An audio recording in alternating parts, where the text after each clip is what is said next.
بسم اللہ الرحمن الرحیم۔ میں ہوں ڈاکٹر مظہر وارث۔ امید کرتا ہوں آپ سب لوگ خیریت سے ہوں گے۔ اللہ تعالیٰ آپ تمام لوگوں کی زندگیوں میں برکتیں اور آسانیاں عطا فرمائے۔ آج ہم شروع کریں گے اپنا بہت ہی امپورٹنٹ ٹاپک، مشتری کا جو ٹرانزٹ ہو رہا ہے، جو جوپیٹر جسے کہتے ہیں انگلش میں، یہ ٹرانزٹ کرے گا، یعنی اپنا زوڈیک سائن، اپنا برج بدلے گا مئی کے اندر۔ اور اس میں دو نقطہ نظر ہیں، دو کیلکولیشنز ہوتی ہیں۔ ایک میں نے آپ کو بتایا تھا سائیڈیریل کیلکولیشنز اور دوسرا ٹراپیکل کیلکولیشنز۔ جو ویسٹرن ایسٹرالوجی ہے یہ ٹراپیکل بیسز ہے کیلکولیشنز، اور جو سائیڈیریل ایسٹرالوجی ہے یہ سائیڈیریل کیلکولیشن کی بیسس پر ہے۔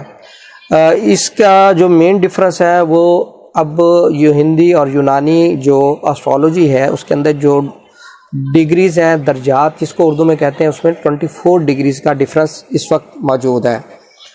تو اس وجہ سے جو کیلکولیشنز ہے اس میں ڈفرنس آتا ہے۔ تو جوپیٹر جو ہے مشتری، یہ ویدک نجوم کے مطابق، ویدک ایسٹرالوجی کے پوائنٹ آف ویو سے یہ داخل ہوگا برج ثور میں 1 مئی 2024 کو، اور ویسٹرن یعنی کہ ٹراپیکل کیلکولیشنز کے مطابق یہ داخل ہوگا برج جوزا میں 26 مئی 2024 کو۔ اب اس کا جو ٹرانزٹ ہے، اس کا ٹرانزٹ بہت ہی اچھا، بہت ہی پازیٹیو رہے گا۔ کن بروج کے لیے رہے گا، کن کی زندگیوں میں بہت زیادہ ڈیولپمنٹ ہوگی، بہت زیادہ اس کا ایفیکٹ ہوگا، بہت زیادہ ان کو فائدہ ہوگا، وہ بروج کون سے ہیں، وہ تمام چیزیں ہم ڈسکس کریں گے اس ویڈیو کے اندر۔ اور اس ویڈیو کو آپ نے تھوڑا توجہ سے دیکھنا ہے تاکہ آپ کو اس حوالے سے جو مکمل معلومات ہیں یہ مل سکے۔ سب سے پہلے ہم بات کر لیتے ہیں کہ ویسٹرن جو ہمارا ویدک ایسٹرالوجی ہے، نجوم ہے، اس کے مطابق جوپیٹر ٹورس میں ٹرانزٹ کرے گا، اور جب یہ ٹورس میں اس کا ٹرانزٹ ہو چکا ہوگا تو یہ کیا یہاں پہ ڈینوٹ کرتا ہے، کس حوالے سے چیزیں رہیں گی، وہ میں آپ کے ساتھ شیئر کرتا ہوں۔ جیسے 1 مئی کو یہ ٹرانزٹ کرے گا برج ثور میں، برج ثور کے اندر اگر ہم دیکھیں تو یہ سن، راہو، وینس، سن کا نکشتر ہوگا اور راہو کا سب لارڈ، یعنی کہ یہ سن کے نکشتر پہ یہ ٹرانزٹ کرے گا ٹورس والے افراد کے لیے۔ موسٹلی لوگ یہی کہیں گے کہ ٹورس والے افراد کو زیادہ فائدہ ہوگا، بالکل ہوگا فائدہ، لیکن اس میں ایک سیکرٹ ہے۔ اس سیکرٹ میں آپ کو انشاءاللہ اس ویڈیو کے اینڈ میں بتاؤں گا کہ کن کو زیادہ فائدہ ہوگا، بہت زیادہ فائدہ کن کو ہوگا۔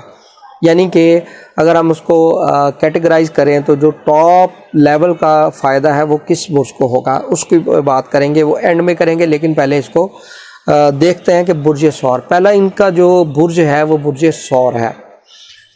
برج ثور والے افراد کو بہت زیادہ بینیفیشل رہے گا، ان کی زندگی میں ڈیولپمنٹ ہوگی، خوشیاں آئیں گی، اور کوئی ایسی خواہش جو درینہ خواہش ہے جس کو فلفل نہیں کر پا رہے، اس کو بھی آپ فلفل کر سکیں گے۔ جیسے یہ ٹرانزٹ ہوگا تو انشاءاللہ یہ چیزیں ہو سکیں گی۔ سیکنڈ نمبر پر ہمارے پاس جو ہے وہ برج جوزا ہے۔ برج جوزا والے افراد، ان کے لیے بھی بہت اچھا رہے گا۔ ایسے افراد جو فارن میں رہتے ہیں، فارن ریزیڈنسی کے حوالے سے پریشان ہیں، ان کی زندگی بہت بیٹرمنٹ ہوگی اور فارن میں ان کو فائدہ ہو سکے گا۔ نیکسٹ ہمارا جو برج ہے وہ ہے برج سنبلا۔ برج سنبلا والے افراد، ان کے لیے اگر ہم دیکھیں بہت بینیفیشل رہے گا۔ ایسے افراد جو اپنا کام کرتے ہیں، جن کا اپنا کوئی ذاتی کام ہے، سروس پرووائڈر ہیں، ریسرچ کرتے ہیں، ان کے لیے بہت بیسٹ ہے۔ ان کی زندگی میں بہت سی پازیٹیو چیزیں آئیں گی، ڈیولپمنٹس ہوں گی۔ اگر لٹیگیشن ان کے اوپر چل رہی ہے تو وہ لٹیگیشن جیت سکیں گے، لون لینا چاہتے ہیں بینک سے لون لے سکیں گے، اس حوالے سے یہ ان کے لیے بیسٹ رہے گا۔ نیکسٹ ہمارے سامنے جو زوڈیک سائن ہے وہ ہے برج میزان۔ برج میزان والے افراد کے لیے بہت اچھا، کیونکہ یہ بھی زہرہ کا زوڈیک سائن ہے، پلانٹ زہرہ کا، وینس کا، اور جوپیٹر بھی آلریڈی یہاں پر ٹرانزٹ کیا ہوا ہے اس نے برج ثور کے سائن کے اندر، یعنی وینس کے سائن کے اندر۔ تو میزان آپ کی زندگی میں ایک بیلنس کریٹ کرتا ہے، آپ کی شادی کے معاملات، آپ کے کاروباری معاملات کو بہت زیادہ یہ بگ کرے گا, انویسٹ کرے گا, اس میں اضافہ کرے گا, شادی اچھی ہوگی, رومانٹک نیچر کا آپ کو اسپاؤس مل سکتا ہے, شادی شدہ زندگی میں بہت سی بہتری پازیٹیو چیزیں ہوں گی, کاروباری معاملات بہت زیادہ ایکسپینڈ کرے گا, فلورش کرے گا. یہ آپ کے لیے اس چیز کی انڈیکیشن ہو رہی ہے.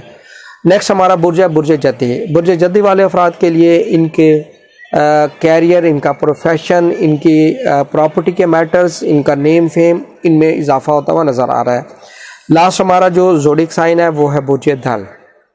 برج دل والے افراد کے لیے ایک اچھا پازیٹیو امپیکٹ لائے گا ان کی زندگی میں. ان کا سوشل سرکل بڑھے گا, بڑے بہن بھائیوں سے ان کو مدد مل سکے گی, دوستوں سے تعاون مل سکے گا. اور اسی طریقے سے اگر کوئی یہ رفع عامہ یعنی ویلفیئر کا کام کرنا چاہ رہے ہیں تو وہاں بھی ان کو کامیابی ہو سکے گی, اپنا یہ کام کر سکیں گے, سیٹ اپ کر سکیں گے. اب سب سے آخر میں جو میں نے آپ سے ایک بات کرنی تھی, وہ سب سے ان میں ہائیسٹ ٹاپ لیول پر وہ کون سا برج ہے. جو میں اس کو مائکرو لیول پر دیکھ رہا ہوں تو وہ جو برج ہے وہ ہے برج اسد. یہ ٹاپ لیول پر ہے. اسد والے افراد جیسے یہ ٹرانزٹ کرے گا, کیونکہ سن اور راہو, سن کا نکشتر ہے اور راہو کا یہ سب لارڈ ہے, تو ان کے لیے بہت پازیٹیو رہے گا. اسد والے افراد یقیناً دیکھیں گے اپنی زندگی میں کہ کس طریقے سے ان کی جو زندگی ہے اس کے اندر پازیٹیولی چینج آیا ہے, اور وہ چینج کس پوائنٹ آف ویو سے ہوگا. ان کی ہوم انوائرمنٹ, ان کی پراپرٹی, ان کی پاور کا گین کرنا, ان کا نام میں, مرتبے میں, عزت میں اضافہ ہو جانا, بچوں کے معاملات, کریٹیوٹی اور محبت کے معاملات کے اندر بہت زیادہ سوٹیبل ان کا رہے گا. تو یہ تھی مختصر سی جو ویڈیو اس حوالے سے. ویسے تو بہت زیادہ اس کے اوپر بات کی جا سکتی, لیکن میں نے اس کو سمرائز کیا ہے کہ جوپیٹر کا جو ٹرانزٹ ہے وہ کیا اپنا امپیکٹ رکھے گا اور کون سے بروج بہت زیادہ اس سے مستفیض ہو سکیں گے. جن کے بروج کی بات نہیں کی گئی تو اس کا مطلب یہ نہیں کہ ان کو بھی بینیفٹ نہیں ہوگا, ان کو بھی ہوگا, لیکن یہ ٹاپ لیول کے جو برج ہیں وہ میں نے آپ کے ساتھ ڈسکس کیے ہیں. اگر آپ کو ویڈیو پسند آئی ہے, ویڈیو کو لائک کریں, چینل کو سبسکرائب نہیں کیا تو کائنڈلی ضرور کر لیں تاکہ آپ کو اچھی ویڈیو مل سکے. میں امید کرتا ہوں آپ کو ویڈیو پسند آئی ہوگی. اپنا خیال رکھیے گا. خدا حافظ.